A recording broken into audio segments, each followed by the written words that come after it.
పిఠాపురం నియోజకవర్గంలో ఎమ్మెల్యేగా పవన్ కళ్యాణ్ గారు గెలుస్తారా, ఇంకా గీత గారు గెలుస్తారా? Power star. పవర్ స్టార్ గారు ఎందుకు అనుకుంటున్నారు?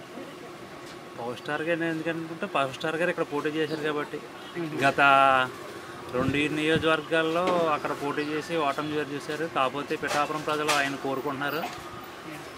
ఆయన అత్యధిక మెజార్టీతో గెలిపిందామనే ఉద్దేశంతో పిఠాపురం ప్రజలు ఒక పక్షాన నుండి 1,00,000 మెజార్టీ ఓట్లతో ఆయన గెలిపించుకున్న సిద్ధంగా ఉన్నారు.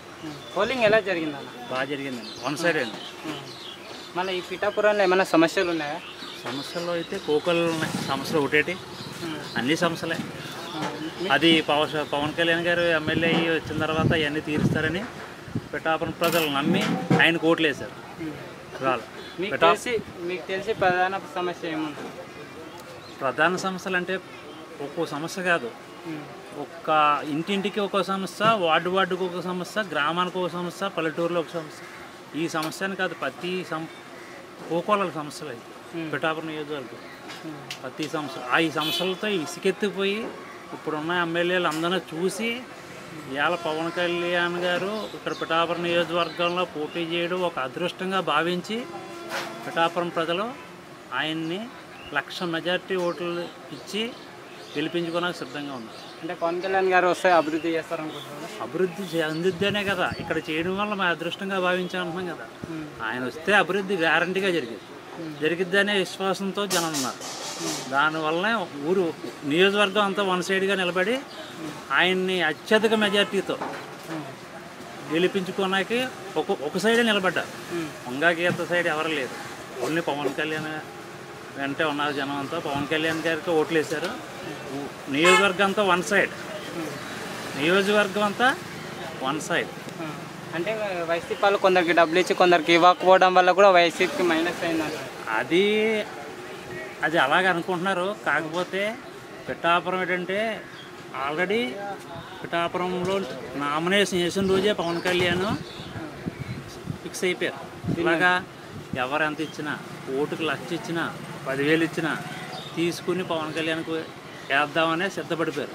ఆ సిద్ధంలో భాగంగానే వాళ్ళకి ప్రజలకు అర్థమైపోయి, వాళ్ళకి వైసీపీ వాళ్ళకి అర్థమైపోయి పంచడం మానేశారు. అది ఇచ్చినా కూడా వేస్ట్. అది వాళ్ళ ఒక మనం ఏం చేయలేము. దాన్ని ఇస్తారా ఇవ్వలేనది అది వేరే విషయం మనకు కాదు. వాళ్ళు ఇస్తే ఇవ్వచ్చు, ఇవ్వకపోతే ఇవ్వచ్చు, అది మైనస్ అనుకుంటే వాళ్ళ పొరపాటు. కానీ జనం అయితే ఫిక్స్ అయిపోయారు. ఎన్ని వేలు ఇచ్చినా తీసుకుని పవన్ కళ్యాణ్కి ఓటేద్దామని చెప్పేసి సిద్ధమైపోయారు. దానిలో భాగంగా ఏమైందంటే తీసుకున్న 3,000 ఇచ్చిన 3,000 కూడా వృధా వద్దని చెప్పేసి వాళ్ళు చక్కబెట్టుకోవడం జరిగింది. మొత్తం ఏ రకంగానైతేనో భగవంతుడు మంచిగా చేశాడు అంతానే. పవన్ కళ్యాణ్ గారికి అయితే నియోజకవర్గం అంతా వన్ సైడ్గా నిలిచింది. ఏం చూసుకోవట్లేదు. 80 నుండి 1,00,000 మెజార్టీ కంపల్సరీ వస్తుంది. ఒకవేళ సీఎం అయితే ఎవరు కావాలనుకుంటున్నారు? సీఎం అయితే ప్రస్తుతం ఉన్న పరిస్థితుల్లో వీళ్ళ ఉమ్మడి భాగంలో వీళ్ళ పొత్తులో భాగంగా ఎవరికి ఇస్తారన్నది వాళ్ళ కోర్ కమిటీ తెలుసుకుంటుంది. పవన్ కళ్యాణ్ తాను ఏంటంటే నా ఉద్దేశం ప్రకారం పవన్ కళ్యాణ్ అవుతే బాగుంటుంది నా ఉద్దేశం. ఇంకొకరు ఏంటంటే బీజేపీలో ఇంకొకరు అవుతే బాగుంటుంది అనుకుంటారు, తెలుగుదేశంలో చంద్రబాబు అనుకుంటారు. మా ఉద్దేశం ప్రకారం అయితే ఒక టర్న్ 1 సంవత్సరం అన్నా, అట్లీస్ట్ 1 సంవత్సరం అన్నా మాకు పవన్ కళ్యాణ్కి ఇస్తే చాలా ఆనందపడతాం. చాలా ఆనందపడతాం. మేమే అయినంత ఆనందపడతాం పవన్ కళ్యాణ్కి ఇస్తే. సీఎం నేనైనంత ఆనందపడతాం పవన్ కళ్యాణ్కి ఇస్తే. అంటే జగన్ గారు కారంటారా? ఎందుకు స్వామి? ఏం చెబుతారంటాడు? ఏం చేశాడు? 3 తరాలు అప్పుల్లో గెంటాడు. 3 తరాలు నా పిల్లలు, వాళ్ళ పిల్లలు, 3 తరాలు అప్పుల్లో గెంటాడు. మళ్ళీ ఇంకోసారి ఇస్తే వాళ్ళు మాకు అమ్ముకోనాకే ఇంకేం లేవు మా దగ్గర. మా కిడ్నీలు ఒకటి ఉన్నాయి. అవి అన్న బాగుంటే అన్న తీసుకుంటారా ఇంకా చూడాలి. మరి అయితే జగన్ గారు అయితే గెలవాలంట. జగన్ గారు అయితే ఇంకెలాగ వస్తారు? జగన్ గారు లేదు. జగన్ గారికి ఉన్నాం అంటే ఇద్దరు మేము మొత్తం ఇది పొత్తిట్టుకోకపోతే కొంచెం చాయిస్ ఉన్నాం. కాకపోతే జనం అయితే వ్యతిరేకత గట్టిగా ఉంది. ఆ వ్యతిరేకత వలన జగన్ గారికి అంత అనుకూల పరిస్థితులు అయితే లేవు. జగన్ గారికి లేవు. నా ఉద్దేశం ప్రకారం ఇప్పుడు ఎన్డీఏ కూటమికి 130 నుండి 140 సీట్లు వస్తాయనుకుంటున్నాను. అంటే 3 రాజధానులు ఉన్నాయి కదా, 3 రాజధానులు ఉండాలంటారు, ఒక రాజధాని ఉండాలంటారు? రాజధాని లేదు మనకి. రాజధాని ఒకటి కట్టలాగే కదా 3 పెట్టాడు. ఒకటి కడితే ఏదో చూద్దాం. అది ఒకటి కట్టలాగే కదా 3 పెట్టాడు. 3 ముక్కల పేకలాట ఏదో చిత్రం ఏదో ఉంది కదా సామెత. ఆ సామెత టైప్లో ఇంకా అది అంతే అండి. ఒక ప్రస్తావనలో పోయింది అది. దాన్ని ఇంకా మనోడు చేయలేడు. డెవలప్మెంట్ అంటే మనోడు తెలదు. మనోడికి ఏంటంటే ఎంతసేపు బటన్ నొక్కడం అదే అభివృద్ధి అనుకుంటున్నారు. ఇంకా అందులోనే ఉండిపోయారు జనం అంతా. అదైతే అంతవరకు కరెక్ట్ అన్నది జనం కూడా ఆలోచించుకున్నారు అనుకుంటున్నాను నేనైతే. ఈ ఓటింగ్ శాతం పెరగడానికి కూడా కారణం ఇదే ఏంటి, జగన్ మీద వ్యతిరేకతనే ఓటింగ్ కూడా పెరిగిందని అనుకుంటున్నాను. నాకు తెలిసి చాలా గట్టిగా వ్యతిరేకత వచ్చింది. ఎంత వ్యతిరేకత ఎప్పుడూ లేదు ఏ సీఎంకి. నేను ప్రజారాజ్యం నుండి చూస్తాను. ప్రజారాజ్యంలో తర్వాత చూసాం ఇప్పుడు చూస్తాం. ప్రజారాజ్యంలో ఓటు లేదు, కానీ అప్పటి నుండి వాచ్ చేస్తాను రాజకీయాలు అయితే. జగన్ గారికి అయితే అంత వ్యతిరేకత ఏ ప్రభుత్వానికి రాలేదు. ఈయనకి వచ్చినంత వ్యతిరేకత. అంటే 175కి 170 సీట్లు గెలుస్తాం.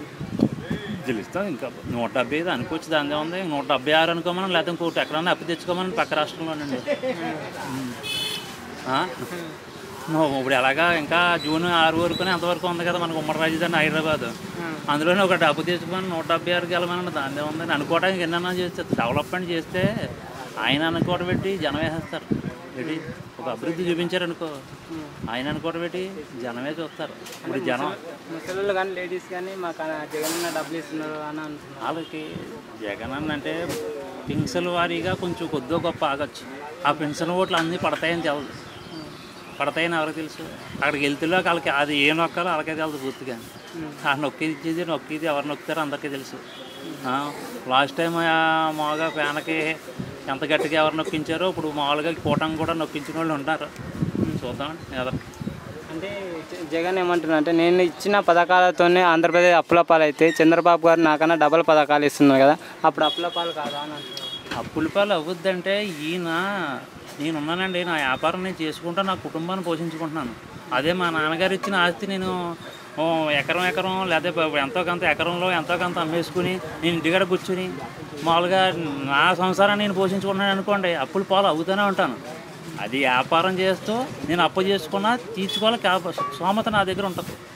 అలాగా వ్యాపారం చేస్తున్నాను కాబట్టి ఒకవేళ మా నాన్నగారు ఇచ్చింది ఏమన్నా తాకట్టు పెట్టుకుని మా పిల్లల భవిష్యత్తు నిమిత్తం, వాళ్ళకి ఏమైనా ఉద్యోగాల నిమిత్తం లేదా చదువుల నిమిత్తం తాకట్లు పెట్టుకున్నా దాన్ని నడిపించగలిగే కెపాసిటీ స్తోమత నాకు ఉంటుంది.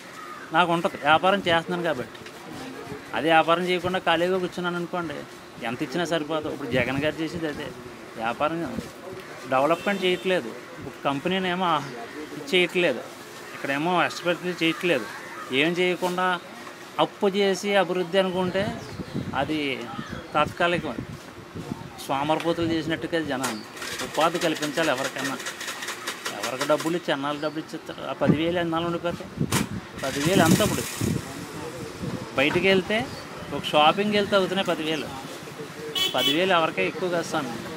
ఆ 10,000లోనే జనం ఉండిపోయారు అనుకోండి, ఇంకా వాళ్ళకన్నా మూర్ఖులు ఇంకెవరో ఉండరు. అదే ఒక ఉపాధి కల్పించారనుకోండి, ఆ 10,000 ఆ 50,000 ఆడే సంపాదించుకుంటాడు.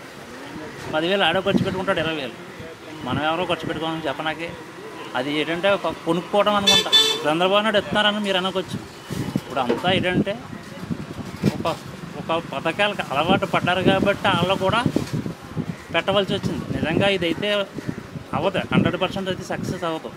అవ్వకపోయినా జనానికి ఏంటంటే ఆ అలవాట్లో ఉన్నారు కాబట్టి గెలవాలంటే తప్పనిసరి ఈ రాక్షస పాలన నిమిత్తం కల్పించాలంటే జనాన్ని డైవర్ట్ చేయడానికి ఆ పథకాలు పెట్టారని నా ఉద్దేశం. ఒకవేళ పెట్టినా వాళ్ళు ఆచరించగలరు. ఎలాగంటే వాళ్ళు కొన్ని కంపెనీలు తీసుకురాగల స్తోమత ఉన్నవాళ్ళు వాళ్ళందరూ.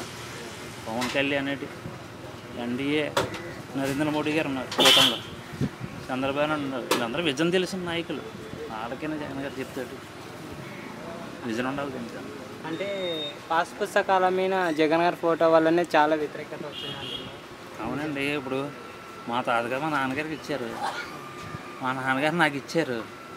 అది రాజముద్రతో వచ్చింది ఇప్పుడు దాకా.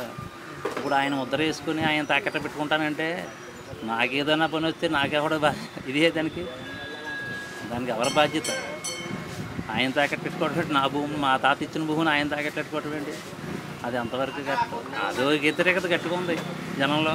అది ఎంతవరకు పనిచేసిందన్నది 4వ తారీఖు దగ్గరలో ఉంది కదా, చూద్దాం. ఫైనల్ అయితే ఇక్కడ అయితే పవన్ కళ్యాణ్ గారికి పవన్ కళ్యాణ్ గెలటమే. పవన్ కళ్యాణ్ నామినేషన్ చేసిన రోజే పవన్ కళ్యాణ్ గెలిచేశాడు. 4వ తారీఖు దాకా అవసరం 4వ తారీఖు దాకా పవన్ కళ్యాణ్ నామినేషన్ పడ్డ రోజే పవన్ కళ్యాణ్ గెలిపి అయిపోయింది. నేను లెక్కేసుకునేది అంటే మెజారిటీ అది ఒకడు 20,000 అంటున్నాడు, 50,000 అంటున్నాడు. ఇప్పుడు మేము అంచనా మా లెక్కల ప్రకారం 80 నుండి 1,00,000 దాటినా ఆశ్చర్యపోవసం. 1,00,000 కంపల్సరీ వస్తాం అనుకుంటున్నాం. అంటే అంత వన్ సైడ్గా వేశారు రాష్ట్రం, మన నియోజకవర్గం అంతానే. చూద్దాం.